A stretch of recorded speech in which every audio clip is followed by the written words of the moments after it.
Tá com um amigão murcho, pegue uma caneta e anote isso. Porque esse truque caseiro pode fazer você recuperar uma firmeza que não sentia desde os 20 anos. É exatamente isso. Eu já tinha compartilhado o vídeo curto onde aprendi essa receita com bicarbonato em Heidelberg, mas muita gente perdeu. Então, resolvi mostrar pela última vez. É constrangedor admitir. Mas depois dos 40 anos, meu desempenho simplesmente desapareceu. Chegou a um ponto em que minha esposa pensou em pedir o divórcio. Não importava dinheiro, sucesso ou qualquer outra coisa. Eu não conseguia oferecer o que ela realmente esperava de mim. Pílulas, bombas, testosterona. Eu tentei de tudo, mas toda vez que chegava a hora, eu falhava. Até que um amigo me mostrou um vídeo sobre um truque com bicarbonato que, segundo ele, era utilizado pelo urologista de uma famosa produtora da indústria adulta para ajudar seus atores durante as gravações. Resolvi experimentar. Poucos minutos depois, senti uma diferença que nunca tinha experimentado. Naquela mesma noite, minha esposa ficou surpresa com a mudança. E o melhor, custa menos de 10 euros. E leva menos de 2 minutos por dia. Segundo essa teoria, essa mistura ajuda a eliminar toxinas que prejudicam a testosterona e dificultam a circulação sanguínea, favorecendo uma ereção mais firme. Além disso, seria um método totalmente natural. Parece loucura? Eu também pensei, até ver homens com mais de 60 anos utilizando esse ritual e recuperando a confiança. Cheguei até a ouvir que Hugh Hefner utilizava algo parecido durante muitos anos. Por isso, estou publicando novamente o vídeo onde aprendi esse método. Não perca tempo. Clique no botão abaixo para descobrir como preparar esse chamado Viagra natural ainda hoje. O vídeo é curto, já ultrapassou milhões de visualizações e mostra todo o passo a passo. Recomendo assistir sozinho, pois ele contém demonstrações explícitas. Muitos homens pagariam milhares de euros para aprender esse método, mas pelas próximas 2 horas, o vídeo com o chamado truque da melancia estará disponível gratuitamente no botão abaixo. Além da receita principal, você também vai descobrir por que algumas pessoas acreditam que o uso contínuo de pílulas pode prejudicar o desempenho masculino e conhecer um tônico africano que, segundo seus defensores, ajuda a melhorar a circulação e a vitalidade. Não deixe para depois. Clique em Saiba Mais enquanto o vídeo ainda está disponível.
I'm going to tell you something it took me years to understand.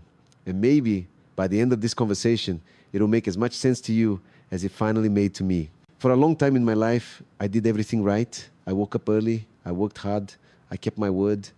I paid my bills, carried my responsibilities, did what's expected of someone who's trying to make it. On the outside, it looked like everything was in place. But on the inside, there was an emptiness I just couldn't explain. I was tired all the time. Not the kind of tired a good night's sleep fixes. It was something deeper, a tiredness of the soul. I was always chasing something, telling myself that once I reached the next goal, I'd finally feel at peace. But I'd get there, and the peace never came. What came was only the next goal. And the next. And the next. It was like climbing a staircase that never ended without ever stopping to ask if it was even the right staircase to begin with. Let me be honest with you about where I was. I had confused movement with direction. I was busy every single moment, but I wasn't going anywhere that actually mattered. I woke up reacting. I went to sleep reacting. I spent entire days putting out fires, answering to what everyone else wanted, living on autopilot. And in the few quiet moments when the house went still and it was just me and myself, I felt deep down that I was living someone else's life, a life that looked right on paper, but had nothing to do with who I really was. And what did I do with that discomfort? I blamed everything out there. I blamed time, which was never enough. I blamed circumstances, which were never in my favor. I blamed people who never understood. I blamed luck, which always seemed to smile on everyone but me. It was always something on the outside holding my life back. Always an external villain, always an excuse, ready to go. Until one day, something happened. It wasn't anything big. It wasn't a tragedy, and it wasn't a miracle. It was just a silence that lasted a little longer than usual. I was sitting there, alone, and out of nowhere, a question came to me, a question I'd never had the courage to ask. It was simple. If I keep going exactly as I am today, making exactly the same choices, do I actually want to end up where this path leads? And the answer, deep down, was no. A no that hurt. But an honest no, and in that same instant, a second realization hit me. And that one was the hardest to swallow. I realized that the one thing all my problems had in common was me. It wasn't the circumstances. It wasn't the people. It wasn't luck. It was the way I thought, the way I chose, the way I treated myself on the inside every single day without even noticing. That might sound like a harsh thing to realize, and it is. But it was at the same time the most freeing moment of my life. Because if the problem were only out there, I'd be a prisoner of the outside world forever. But if part of the problem was in me, then part of the solution was in me too. And for the first time in a long time, I felt like I had some power over my own life. That was the beginning. Not of some dramatic change from the outside in, but of a quiet shift from the inside out. The first thing I changed wasn't my routine. It wasn't my job. It wasn't anything out there. It was the conversation I was having with myself. Because I noticed something frightening. I spent the whole day sabotaging myself on the inside, beating myself up over everything, shrinking myself with every mistake, comparing myself to everyone all the time. The voice that lived in my head was the voice of someone who didn't like me, and I kept listening to that voice as if it were the truth. So I asked myself another question: would I talk to someone I love the way I talk to myself? And the answer was never. Not in a million years. I would never treat a friend, a child, someone dear to me with the harshness I treated myself with every day. And right there, I understood that you can't build a big life while you're tearing yourself down on the inside. So I started to change that, slowly, not overnight. Every time that harsh voice showed up, I'd catch it, breathe, and trade it for a voice that was firmer and kinder. It wasn't some nice self-help slogan. It was practice, repetition, day after day. At first, it even felt forced. But over time, it became natural. And something I didn't expect happened. When I changed the way I spoke to myself, I changed the way I acted. Someone who treats himself with respect starts making more dignified choices. That was the first choice. And it opened the door to all the others. Now, I have to be honest with you about something. Because I hate when these stories get told like they were perfect. It wasn't a straight line. I slipped many times. There were days the old voice came back full force. There were weeks I gave up on everything I'd started and went right back to autopilot. There were moments I looked back and thought, it's no use, this is just who I am. But that's where I learned the most important lesson of all. What changes a life isn't never falling. It's the speed with which you get back up. It's not about being perfect. It's about being stubborn in the right direction. Every time I fell and came back, I came back a little faster. And that maybe was the real turning point. I stopped demanding perfection from myself, and I simply refused to quit. The second choice was a stranger one for me. I decided to slow down. For someone addicted to being busy, stopping felt like a waste. It felt like laziness. It felt like falling behind. But I started setting aside a few minutes of my day just to be in silence. No phone, no noise, producing nothing. Just me, my breathing, and the attempt to reconnect with myself. At first, it was uncomfortable. Very. My mind screamed. My thoughts tripped over each other. That anxiety came up, the kind you feel when you think you should be doing something else. But I kept at it. And over time, in that silence, something began to settle.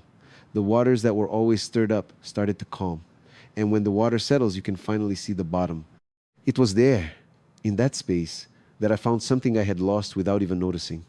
A sense of connection with something greater than me. With a purpose I could feel pulsing behind my choices. With the wisest part of myself, the part that always knew the right way, but lived drowned out by the noise of daily life. That's when my spirituality stopped being a distant word and became something real, concrete, lived day by day. Not as a religion I followed out of obligation, but as a presence I had finally stopped to listen to. And in that reconnection, two things began to grow inside me, slowly, like roots. The first was gratitude. I used to keep my eyes glued to what was missing, always on the next achievement, on what I didn't have yet, on what others had and I didn't. So I started a simple practice. Every day I'd pause for a moment and really look at what I already had. The health, to be able to breathe, the people who were there, a roof, bread, one more day. It sounds small, but when you start to see what already exists, your whole world changes color. And here's the curious part. It wasn't my life that changed first. It was the way I was looking at it. Life came after. The second thing that grew was faith. And I'm not talking about a passive faith that waits with its arms crossed for the sky to fix everything. I'm talking about a faith that acts. The confidence to do my part with everything I have, the best I can, and to hand over in peace what doesn't depend on me, because I used to try to control every detail, every outcome, every reaction from other people. And it was eating me alive. The day I learned to let go of what I can't control and to focus my energy on what I can, it was like taking a backpack full of stones off my shoulders. And strangely enough, it was exactly when I let go of control that things began to flow. From that point on, my life became a sequence of small, repeated choices. And I want to tell you what they were, because they're available to you too right now. I chose to protect my energy. I stopped spending my time and attention on what drained me, on arguments that led nowhere, on news that only dragged me down, on demands that weren't even mine to carry. Your energy is your most valuable asset, and almost no one teaches you to protect it. I chose my company carefully.